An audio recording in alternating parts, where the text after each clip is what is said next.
passe. Et tout de suite, on accueille l'invité André Berkoff, Claude Ardide, journaliste, grand reporter, écrivain et auteur de ce livre « Qui veut tuer la laïcité ?» C'est publié chez Erol.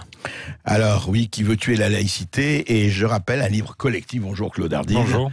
Ce qui est intéressant, c'est que les trois personnes, Marika Brett, c'est ça, ou on dit Bray? Pardon. Oh, on peut dire Marika Brett. Ouais. Alors, il y a Claude Ardide, qui est journaliste et écrivain, qui a été reporter à Charlie Hebdo, après avait été à Var Matin et à Nice Matin. Il y a Marika Brett, qui est également à Charlie Hebdo, et enfin Nadège Hubert, également à Charlie Hebdo. Donc, ce n'est pas par hasard que la coloration Charlie Hebdo est là. Et ce livre, il pose les vraies questions. Qui veut tuer la laïcité? Il y a énormément de témoignages, des enquêtes. Effectivement, ça remonte. Qui ne se rappelle pas de ce qui s'est passé en 1989, avec Ernest Chevière à l'époque, sur les trois premières qui sont présentées avec un voile et tout ça. On va en parler avec Claude Ardide, mais Claude Ardide, au fond, il y a énormément de livres qui sont parus, comme vous le savez, récemment, sur la partition, sur l'archipélisation, les Jérôme Fourquet et compagnie, sur est-ce que la laïcité, au fond, n'a pas été le signe avant-coureur et une des dimensions essentielles de cette espèce de fragmentation de la France à laquelle on assiste actuellement. Moi, je pense que c'est encore plus grave que ça. Je pense que c'est la fragmentation qui peut s'expliquer par le fait qu'on n'ait pas traité la laïcité, le vivre ensemble, la liberté d'expression depuis plus de 30 ans. Je pense qu'on s'oriente vers une violence de la société qu'on distingue pas simplement sur les réseaux sociaux, mais dans la rue, et qui s'exprime de façon extrêmement différente, que ce soit avec les Gilets jaunes, les Black Blocs, soit dans les manifestations, etc.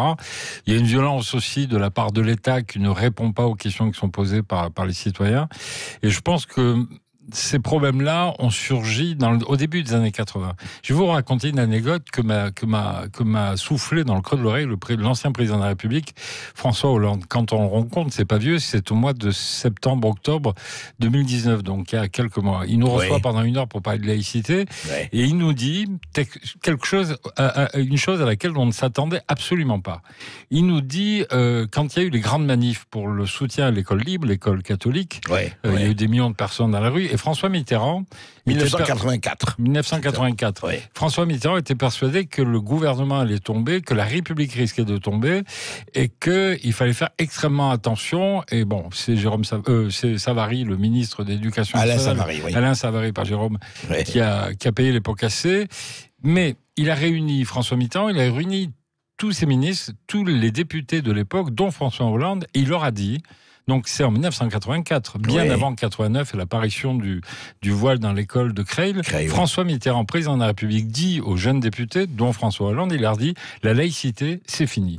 On n'en parle plus, c'est casse-gueule. C'est un sujet qui provoque la fragmentation de la société française. » Là, on parle des catholiques. On parle de l'école libre. On parle des résurgences. Donc on ne parle plus de laïcité. Terminé.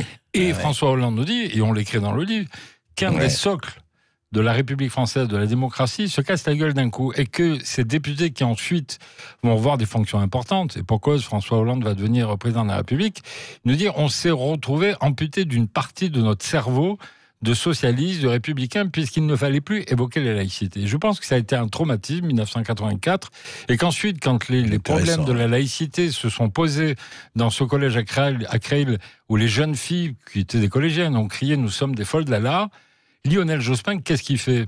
Et il était là dans cette réunion en 1984 avec François Hollande et François Mitterrand. Il est ministre de l'Éducation. Il est ministre de l'Éducation nationale et il ne prend pas position.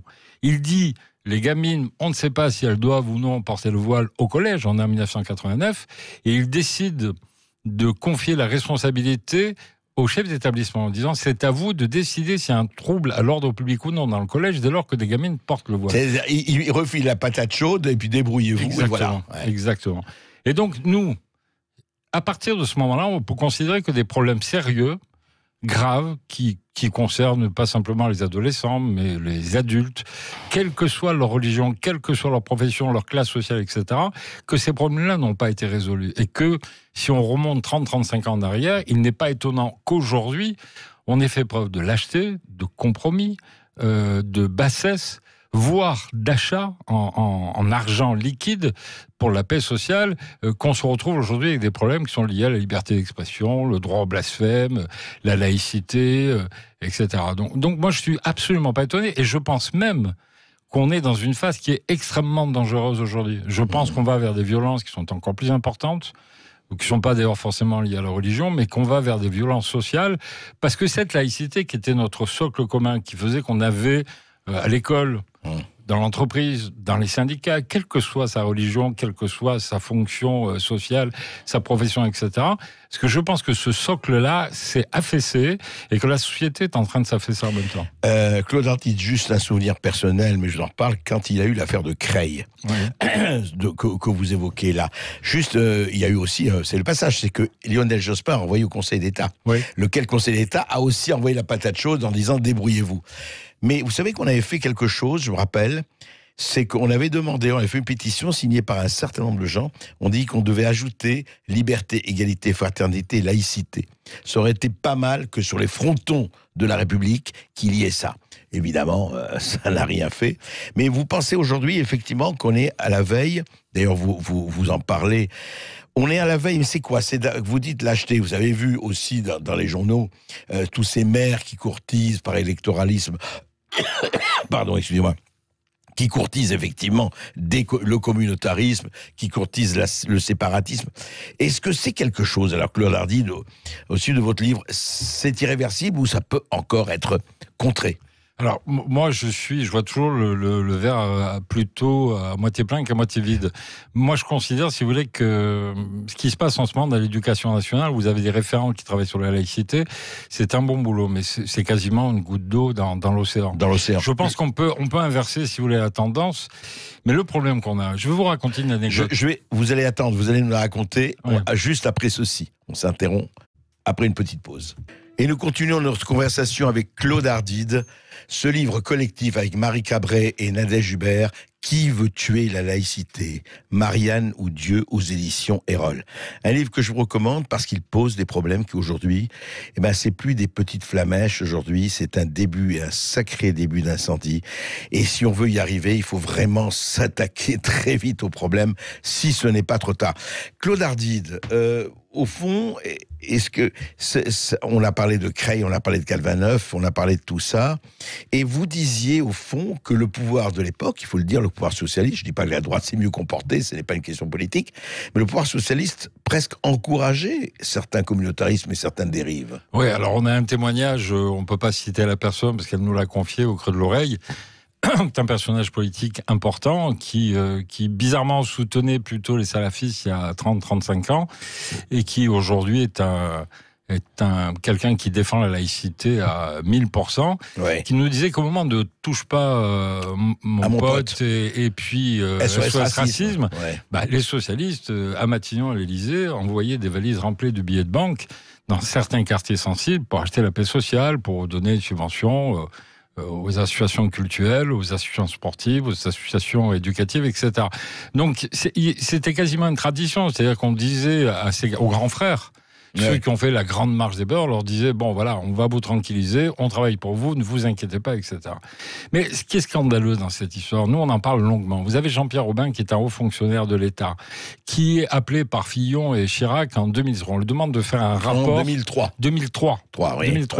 Donc on lui demande de faire un rapport sur l'éducation nationale, sur qu'est-ce qui ne va pas dans la laïcité, pourquoi la laïcité est tellement rejetée. Pourquoi dans des cours de philo, on ne peut plus parler de Freud parce que Freud évoque la sexualité devant des jeunes filles. Pourquoi c'est compliqué d'évoquer la Shoah quand on évoque la Seconde Guerre mondiale. Pourquoi le darwinisme est remis en question dans les cours de sciences et techniques, etc. Bon. Et Jean-Pierre Aubin fait un rapport dans une 60aine d'établissements avec 4 hauts fonctionnaires de l'État et dans une 20aine de rectorats. Et son rapport fait 38 pages. Il le remet à Fillon et à Chirac. Et le rapport explique exactement ce qui risque de se passer en matière de radicalisation de certains élèves dans l'éducation nationale, les collèges et les lycées. Tout est dit en 2003, quoi. Oui, 38 pages, vous pouvez le lire. Et le problème, et c'est un des chapitres du bouquin, c'est qu'il aura fallu 3 présidents de la République et 8 ministres de l'Éducation nationale pour que ce rapport sorte en février 2015. Et pourquoi ce rapport Aubin, OBIN, je vous conseille de le lire, sorte parce qu'il y a les attentats de Charlie Hebdo et que Manuel Valls, Najat Vallaud-Belkacem et tous ceux qui gravitent autour de l'éducation nationale disent à François Hollande il faut sortir ce rapport parce que sinon on va nous accuser de l'avoir caché. Ce rapport, pendant 3 présidences, Chirac, Sarkozy, Hollande, a été caché. Et pendant 13 ans, 12-13 ans. 12-13 ans. Et Jean-Pierre Aubin, que j'ai rencontré un nombre incalculable de fois, me disait que ce qu'il avait écrit en 2003, c'était effectivement la montée du ramadan dans les établissements, le halal, la remise en question de certains cours, certaines violences, des gamins qui refusaient de serrer la main des profs parce qu'elles étaient des femmes, ou de les regarder dans les yeux, etc. C'est-à-dire des choses qui étaient finalement assez légères par rapport à ce qu'on vit aujourd'hui. Mais à l'époque, et c'est là le grand problème, c'est que les ministres et les présidents de la République, ils ont caché, ils ont mis ce rapport dans un tiroir en disant on ne le sortira pas, parce qu'ils disaient si on sort ça, on fera le jeu du Front National. C'est pas ça qui empêchait le Front National de monter. Et deuxièmement, on va nous traiter d'islamophobes. C'est le mot qui est devenu à ce moment-là à la mode, ce qui est une bêtise absolue. Parce que si on avait sorti ce rapport, on aurait pu régler un certain nombre de choses dès 2004. Absolument. C'est-à-dire qu'on a perdu pratiquement une génération. Mais je crois qu'on a perdu plus qu'une génération. Et il y a autre chose, c'est que nous on en parle. J'ai interviewé Jean-Louis Borloo qui m'a scotché. Jean-Louis Borloo, quand il passe devant la commission Stasi en 2003, à propos des signes ostentatoires liés à l'éducation nationale, Jean-Louis Borloo fait un discours extraordinaire qu'on a reproduit pas en intégralité parce qu'il est très long, mais qu'on peut retrouver sur Internet. Ouais. Et Jean-Louis Borloo explique exactement la situation dans les quartiers qu'on appelait les territoires perdus de la République. Ouais. Il dit si on n'attaque pas le logement, la culture, la santé, si on ne fait pas en sorte de faire une sorte de grand plan Marshall, et il était appelé pour ça, parce qu'il était ministre de la Ville à l'époque, on va vers des catastrophes. Et il prévoit, et je vous jure que c'est écrit dans le bouquin, il prévoit les émeutes de 2005, la radicalisation dans les établissements scolaires et les attentats. Oui, alors attendez, Claude Ardide, il dit ça, mais alors on vous répondra, attendez, mais il y a eu 50 à 100 milliards qui ont été mis dans les banlieues. Il y a eu quand même des tonnes d'argent qui ont été dépensées. Alors, ça a servi à quoi? Qu'est-ce que ça a été fait? C'est une très très bonne question parce que c'est justement ça que les hommes politiques en 2003 ont reproché. C'est pour ça que le plan Borloo n'est pas allé jusqu'au bout. On lui disait, on met du fric, mais c'était quoi? On ripollinait les façades, on arrangeait les boîtes aux lettres, on arrangeait les ascenseurs qui étaient cassés, etc.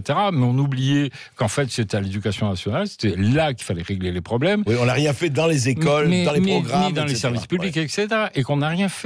Et donc, en 2004, moi, il me le dit, Borloo, il me dit que c'était pas 100 milliards, qu'il fallait mettre beaucoup plus que ça. Évidemment, ça coûte de l'argent, mais on travaille sur une génération, on travaille sur 100 ans, sur 25 ans. Et quand Emmanuel Macron appelle de nouveau Jean-Louis Borloo en 2018 en disant Jean-Louis, fais-moi un plan, mais encore plus ambitieux que celui que tu as fait pour Fillon et Chirac 15 ans plus tôt. Jean-Louis Borloo, il fait un plan qui coûte très très très cher. Et que lui dit Emmanuel Macron devant une assistance de ministres et de députés? Tu nous as fait un plan d'homme blanc de plus de 50 ans, on va encore claquer des dizaines de milliards et ça servira à rien. Et Borloo, il repart avec son plan, etc. Ouais. Il m'appelle cette humiliation publique. Enfin bon, c'est quelque chose. Non, mais ce qui est terrible. Et mais alors, Claude Ardide, vous avez écrit là-dessus. Comment vous expliquez, alors justement à droite, à gauche ou ailleurs, c'est aveuglement, c'est pusillanimité, c'est lâcheté, c'est volonté de rien voir, c'est passer la poussière sous le tapis, c'est quoi? Alors d'abord, dans les années 2000, on ne fait pas le jeu du Front National. Ça n'a pas empêché le Front National d'être au second tour de l'élection présidentielle en 2017, premièrement. Deuxièmement, lâcheté, compromis, rachat de la paix sociale, ça n'a jamais marché. Et surtout, moi, ce qui me sidère, mais je vous jure, ce qui me sidère, c'est la méconnaissance des hommes politiques de leur propre territoire. Quand je rencontre, on en parle, quand je rencontre Samia Ghali, qui est une amie, une copine, avec laquelle j'ai failli me fâcher parce que évidemment, je n'étais pas d'accord avec elle. Samia Ghali, je la connais depuis 25 ans. Samia Ghali, elle me dit, il faut de toute urgence créer, écoutez bien, et on l'écrit, on l'interviewe dans le livre, il faut créer des écoles confessionnelles musulmanes sous contrat d'État avec des profs payés par l'État. Bon, et je lui dis, enfin Samia, c'est pas possible. C'est-à-dire que tu remets en question la loi de séparation de l'Église et de l'État, la laïcité, le contribuable va payer le communautarisme. Ouais, exactement. Et elle me dit quoi? Et c'est là où il faut s'interroger. Elle me dit, mais Claude, vous ne connaissez rien. Moi, je connais très très bien le quartier de Marseille, très très bien. Et je sais que sur ce qu'elle va me dire, je sais qu'elle a raison. Elle me dit, il y a tellement de gamins et de gamines qui disparaissent des circuits, des radars de l'éducation nationale et qui vont recevoir un enseignement dans des espèces de petites écoles coraniques inconnues, sauvages, etc., et qui deviennent des sauvageons et qui ont la haine de la République, que si on ne récupère pas ces gamins, ils vont devenir de plus en plus violents. Ils ont 12 ans, 13 ans, 14 ans, il y aura de plus en plus de niqab, il y aura de plus en plus de voiles. Et si tu ne fais pas ça, c'est-à-dire que si tu ne les contrôles pas, tu les perds définitivement, et on aura affaire à une nouvelle génération de gens qui seront remontés contre la République, la démocratie et la laïcité comme on ne les a jamais eus. Et donc, c'est compliqué de dire ça. C'est compliqué. Oui. Et donc, elle me dit, je dis, mais pourquoi tu dis ça? Elle me dit, mais parce qu'il y avait 10 gamins, 50 gamins, il y a 5 ans, qui n'allaient plus à l'école pour X raisons. Aujourd'hui, il y en a des centaines. Mais attendez, Claude Ardide, on ne peut pas récupérer ces gens-là. Effectivement, le problème est tout à fait légitime et posé dans des écoles publiques. C'est pas possible. Il faut que ça soit des écoles musulmanes, ou chrétiennes, ou c'est exactement ce que je lui ai dit. C'est-à-dire que je lui ai dit, mais là, il faut prendre les problèmes avant. C'est-à-dire qu'il faut prendre ces gamins, il faut faire un plan absolument énorme, comme le prévoyait d'ailleurs Borloo, et récupérer ces gamins, et en disant, votre voie, c'est l'école publique. C'est pas l'école musulmane ou l'école catholique, etc. Sinon, on va faire, si demain les juifs, les bouddhistes, et c'est d'ailleurs ce qui est en train de se passer avec les évangéliques, il y a de plus en plus d'écoles qui sont en train... Attendez, le nombre de musulmans qui mettent aujourd'hui, je ne dis pas il y en a beaucoup, qui mettent leurs enfants dans les écoles catholiques, parce qu'au moins ils vont être éduqués, mais il y en a beaucoup plus qu'on ne croit. Et c'est terrible, enfin cette espèce de déchirure, mais vous le montrez très bien dans votre livre, encore une fois je le recommande, parce que c'est terrifiant, on est vraiment à un tournant, et on espère qu'il ne sera pas trop tard, mais on est à un véritable tournant. Alors André, moi je me permets de vous dire que demain, il y a le président de la République qui va à Mulhouse, qui va pour la première fois depuis très longtemps parler de séparatisme, de communautarisme, parce que Mulhouse, c'est une ville où il y a une mosquée qui est en cours de construction et qui est financée pour la plupart des fonds par les Qataris. Par les Qatars, et que donc, demain, il devrait faire des déclarations sur le séparatisme. Moi, personnellement, j'en attends pas grand-chose parce qu'on ne sait pas où est le président de la République aujourd'hui. Quand il fait sa déclaration au Bernardin, il dit devant des évêques que le lien avec l'Église est rompu et qu'il faut remettre ce lien parce que sinon l'Église est perdue. Il rencontre les intellectuels l'année dernière au moment du grand dialogue avec les intellectuels en disant pas touche à la laïcité. Donc on ne sait pas aujourd'hui ce que va dire le président. Eh bien écoutez, on va le savoir d'ici demain. En attendant, Claude Ardide, restez avec nous. Dans quelques minutes, on dialogue avec les auditeurs de Sud Radio. Et oui, puisque ce qui nous intéresse, c'est ce que vous avez à nous dire sur Sud Radio. 0826 300 300. Vous nous appelez, vous interpellez André Berkoff ainsi que son invité Claude Ardide, co-auteur de ce livre. Qui veut tuer la laïcité? C'est publié chez RL. Là tout de suite sur Sud Radio. Qui a voulu tuer Benjamin Griveaux est beaucoup plus important. Qui veut tuer la laïcité? On en parle avec vous, auditeurs de Sud Radio. Et je rappelle qu'on est toujours avec notre invité Claude Ardide, co-auteur de ce livre Qui veut tuer la laïcité, qui est publié chez Erol. 0826 300 300. Vous nous appelez, vous prenez la parole sur Sud Radio. On retrouve tout de suite Valérie qui nous appelle d'Angers. Oui, bonjour Valérie.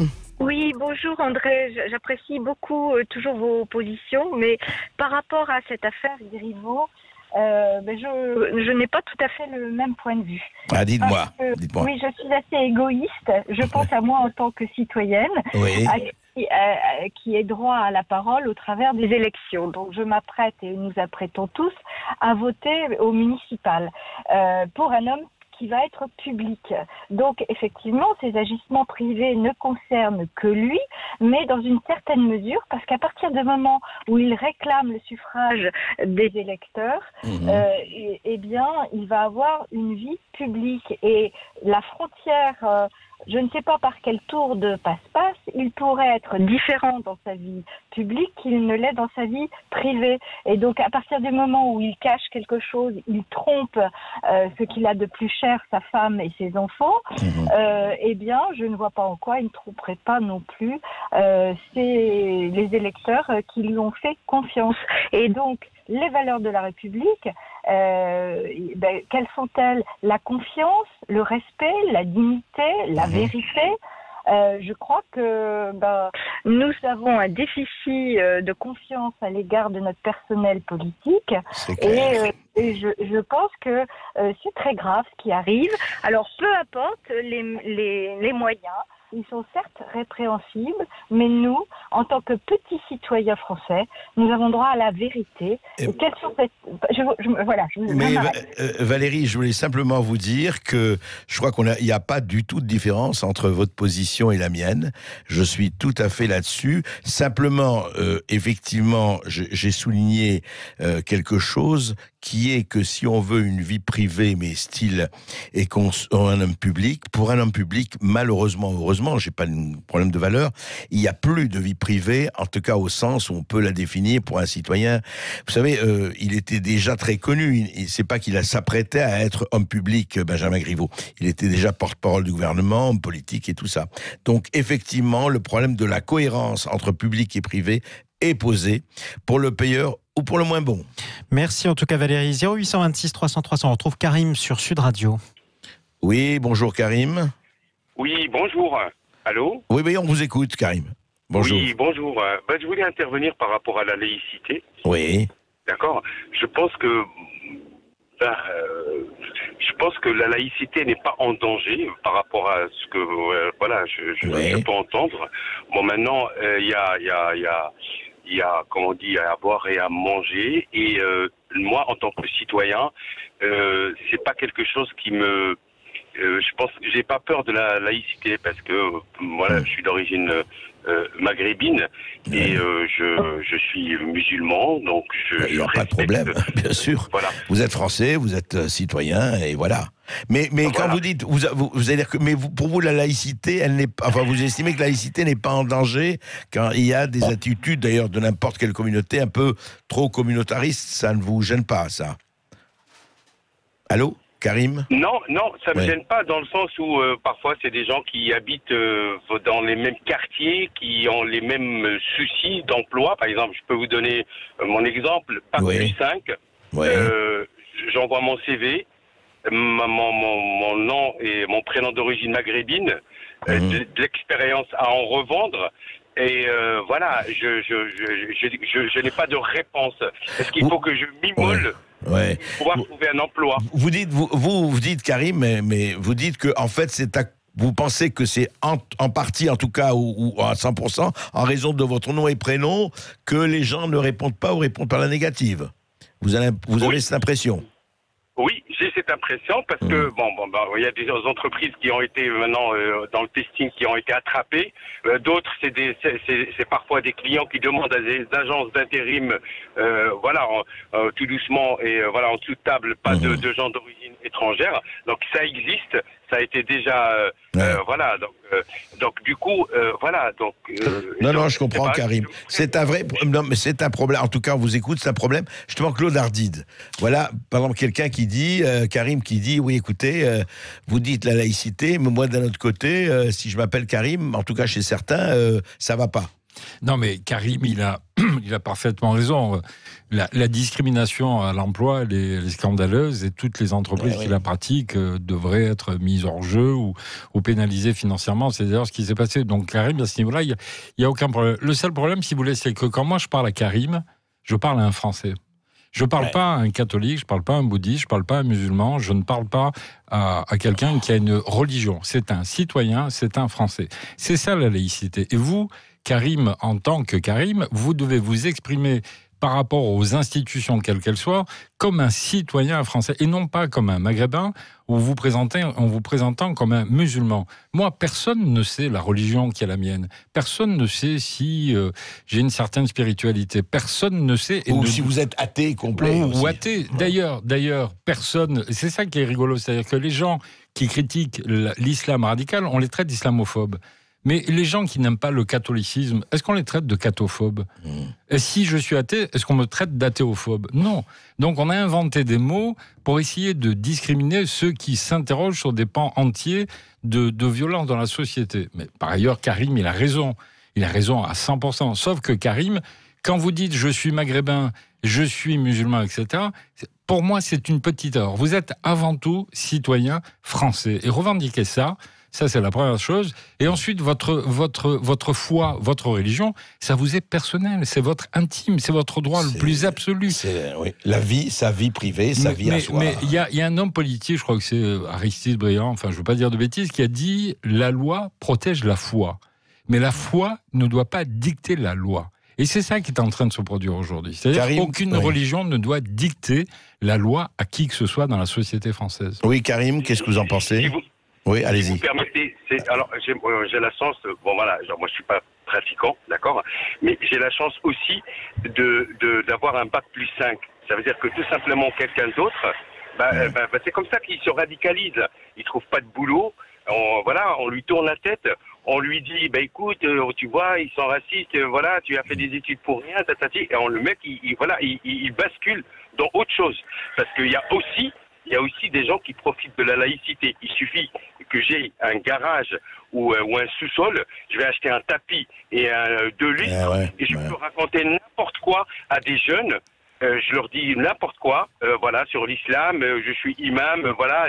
Donc, quelque part, voilà, c'est hyper frustrant. Donc, c'est bien la laïcité, mais en attendant, moi, je dois, avoir Vous avez les problèmes quotidiens, et effectivement, il parle, d'ailleurs, mais je crois que Karim a totalement raison, il parle de cette espèce de communautarisme sauvage. Non, mais il a raison. C'est pour ça que quand je parle de Jean-Louis Borloo dans le livre, qui, lui, signale que dans les quartiers, au niveau du logement, de l'emploi, d'éducation nationale, on n'a pas fait ce qu'il fallait faire et qu'on va vers des graves désagréments. Mais... Quand Jean-Pierre Aubin, dans son rapport, et qu'on cache ce rapport, dit exactement la même chose, parce qu'il dit on a laissé tomber les quartiers, on a laissé tomber ces jeunes, donc à un moment donné ou à un autre, ils vont aller chercher une autre identité que celle de citoyens français, et ils risquent de se réfugier soit dans la violence, soit dans la religion, soit dans le nihilisme, soit dans les soit dans les deux. Voilà, ou dans les deux, et dans les deux. Et donc, il a raison, Karim, il a raison. Et c'est pour ça que, si vous voulez, on a commis, les hommes politiques, de droite comme de gauche, mais curieusement, plus ces hommes politiques de gauche que de droite. Ouais, parce que les lois sur la laïcité ont été, en 2003 et en 2010, c'est les gouvernements de droite qui ont fait. La gauche a oublié le fondement même de sa pensée profonde, en laissant tomber les jeunes des quartiers, en leur faisant miroiter des promesses dans les années 80. Et aujourd'hui, Karim a raison, la discrimination dans les quartiers est violente. Merci Karim. Nous avons... On part en Gironde, André. 0826 300 300. On retrouve Jean-Pierre. Bonjour Jean-Pierre. Bonjour. Je m'excuse, j'ai pas bien entendu toute votre émission, simplement au téléphone, parce que je suis sur un chantier et j'ai pas pu me libérer comme je voulais. D'abord, c'est pas grave, on vous écoute. Alors, donc, je vais revenir sur Monsieur Griveaux. Oui. Tout ce que l'on fait médiatiquement autour. Monsieur Berkoff, je vous écoute souvent, je trouve que vous avez des opinions très pertinentes, très importantes, qui confirment beaucoup les miennes, mais par rapport à Monsieur Griveaux, je suis désolé, je suis pas tout à fait d'accord avec vous. Dites-moi. Je suis un homme qui me semble normal, comment vous dire, on a tout à chacun, on a le droit de fauter. Évident. Voilà. Que celui qui n'a jamais fauté jette le premier tweet à Monsieur Griveaux. On est d'accord. Voilà, ou un autre. On a monté cette affaire en Pujala. Je ne sais pas pourquoi, parce que ce monsieur, il s'est retiré de la vie publique, de la vie de sa candidature de la mairie de Paris. Ouais. Jusque-là, c'est bien, c'est tout à son honneur, parce qu'il se dit, il se sent plutôt fouetté qu'autre chose. Mais il me semble que s'il est surtout parti, c'est parce qu'il savait très bien qu'il n'allait certainement pas gagner cette municipale, et certainement pas Monsieur Macron ne l'a pas aidé pour ça. D'abord, et ensuite, je pense que d'autres personnes plus importantes que lui dans la vie politique, qui sont des présidents de la République, je ne vais pas citer tous, mais enfin, on va en parler de Monsieur Mitterrand. Ouais. Je ne vous parlerai pas de Monsieur Chaban-Delmas qui est décédé aussi, que vous savez très bien ce qu'il faisait, Ballet-Rose et compagnie. Mais ça a été caché. Non, je sais. En tout cas, Ballet-Rose, c'était Pinet. Mais enfin, Antoine Pinet. Mais bon. Excusez-moi. Oui, non, mais ces gens-là avaient aussi une vie. Mais vous avez raison. Mais voilà. Juste un mot, Jean-Pierre. Moi, je dis toujours que s'il y avait Internet et les réseaux sociaux, François Mitterrand n'aurait jamais été élu président de la République. Jamais.